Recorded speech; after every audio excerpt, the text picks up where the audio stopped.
All right, we are here at Thompson High School, Alabaster, Alabama, with five-star defensive lineman Peter Woods. Peter, thanks for joining us today, man. Yes, Appreciate it. sir. Thank you for having me. How you doing? I'm doing great. Just got done with school, so I'm ready to put this work in with my teammates and talk to you guys. Yeah, well, Yes, Peter sir. is set to work out here in a little bit. They already started working out back in January. But speaking of January, you were in Clemson not too long ago. Could you kind of talk to us about your Elite Junior Day visit? You know, what kind of stood out to you about it, and what the that experience entailed, and what you had enjoyed about it. Mainly being at that junior day, it was just a lot of family vibes. I got a lot of family vibes from just being around the coaching staff and the players, and I just felt accepted. That a big thing a big thing for Clemson for me is just the culture that Coach Sweeney has at Clemson. For the most part, just being really family oriented. Just like I got your back type deal. So that's a big thing for me.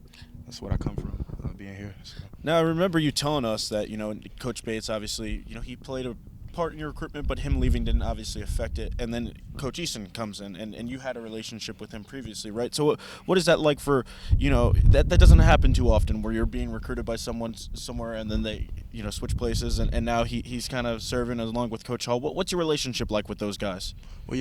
First off, I've always just been taught, like when I'm picking this school, just by my parents and stuff, just fall in love with, the school and the environment and the people who you're going to be with, because coaches, could be temporary, could be permanent throughout your career. So Clemson, I definitely have a great relationship with Clemson, and not just Coach Bates. So that was a big part of it for me. But Coach Eason's a great guy, very knowledgeable in the game of football and just, a life.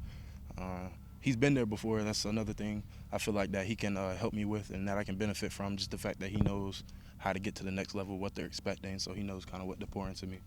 Yeah, so what was just their message to you while they were on campus? Obviously, you're a priority for them in this class. So what did you just hear from Coach Sweeney, Coach Hall, Coach Eason? Yeah, well, basically, they got a lot of guys that came back for D-line this past year that'll probably leave to the draft this coming year. Got like the Brian Brazees and the KJ Henrys and XTs who decided to come back. So one thing for me would just be kind of like being a plug-and-play guy, because they'll be a little thin at D-line. Their 22 recruiting class, they didn't really get many guys.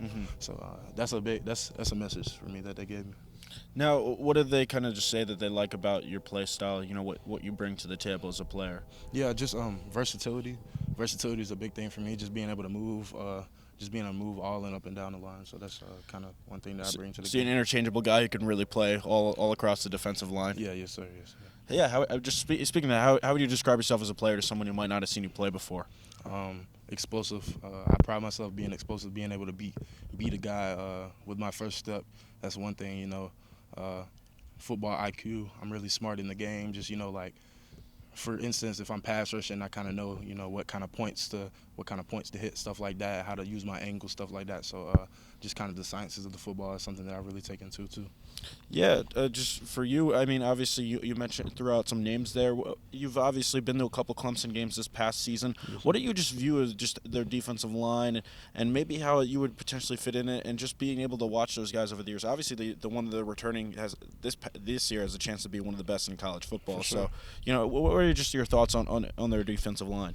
Their D line to me this past year was nasty, and it's only going to get better with all those guys. With all those guys coming back, I feel like they'll probably be the best D line in the country. Regardless of FBS, FCS, all of that. They definitely have the talent, and they're definitely going to have the coaches to get them through it. With Coach Eason coming in, I know he's going to have to build a relationship with the guys, but can he coach? That's not really a question. You know what I'm saying? Yeah. So, and then Coach Hall, who's been there helping the DN. So. What's that? You've been there a couple times now, but you obviously went to a couple game day. What's it about Death Valley that just makes it stand out as opposed to other game day environments? Well, yeah, the traditions immediately jumped off at me. The hill and the walking and the linking. It's just it just kind of shows brotherhood. You know what I'm saying? Something that people do and that you look forward to and that they do together as brothers. So that's just a big thing for me, just seeing the traditions, and it just goes back and links into like the family. So. Peter, where would you say you kind of are with your recruitment right now? Are you kind of in the process of evaluating things and take maybe some spring practice visits and kind of see where you are from there? I know you recently dropped the top schools list around kind of when the bowl games were going on in December. Do you kind of have an idea where you're leaning towards as far as the decision is concerned? A timetable for that?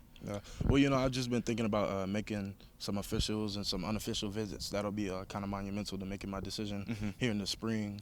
My idea right now is to try to go ahead and get my decision made before my senior season, but it's all God's plan. If that's not the plan, if I don't know, then I'm not going to force it. So Gotcha. That's kind of where I am right now. Well, I mean, how did this, you obviously put together a pretty good junior season. Yes, sir. How would you kind of characterize that? And were you kind of able to put on film what you wanted to put on film and kind of help, lead your team this past season? Funny story, I was making my highlight clip, and, at the beginning of my highlight clip, it shows, like my stats and stuff, like the 90-something tackles, 14 sacks or whatever. And I was just going through my highlight film, there's a certain time that you got to make them. Yeah. So I'm going through my highlight film. I'm like, dang, this is way too long. You know what I'm saying? I have all these plays, all these tackles. I could have ended up cutting down from about like 10 minutes to like 3 minutes. So it was crazy. So I think that I did get a lot of what I wanted to get on there. Of course, there's going to be some things that you kind of leave off just for the sake of time. But I think that in my highlight, you get the gist of the type of player that I am. So. Well, obviously we're here, in front, and you're going to be practicing here soon. What are you working on just to get better before that senior campaign? Flexibility is a big part for me in my off seasons.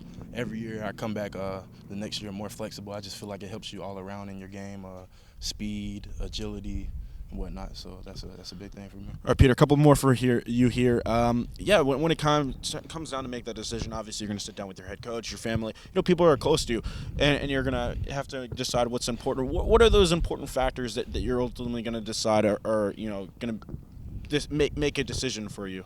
The main thing with me, just the people that I know I'm going to be around and be involved with, and just the environment, the people in the environment, not just the people that I'll be directly involved with, but the people who will be able to impact my life, and vice versa. That's probably number one for me. And of course, the coaches and the play style and all that other stuff will factor in, but that's my number one. Definitely. And just lastly here, I mean, we talked a lot about football, but who are you as a person? How would you describe yourself as a person, and what you like to do beyond football? Yeah, well, that's an interesting question. I actually, I sing a little bit, sing with my siblings and stuff like that.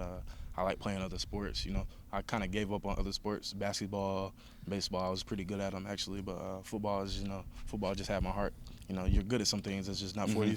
So I kind of gave up on those. So in my free time, I like, playing with my family, whether it's like intramural stuff or just playing with my family. I like playing other sports. But yeah, singing is probably one thing that I do. My whole family is like musicians and singers and all this and all that. So that's a big thing that you probably wouldn't. Yeah, but looking at you, I don't think people would think that, right? Yeah, right. It seems like family is, that huge thing for you. Yeah, All right, Peter, this was great. We appreciated you doing this, and this is Clemson Insiders Tour of Champions from Thompson High School. Thanks again, man. Yes, sir. No problem. Thank you. All right.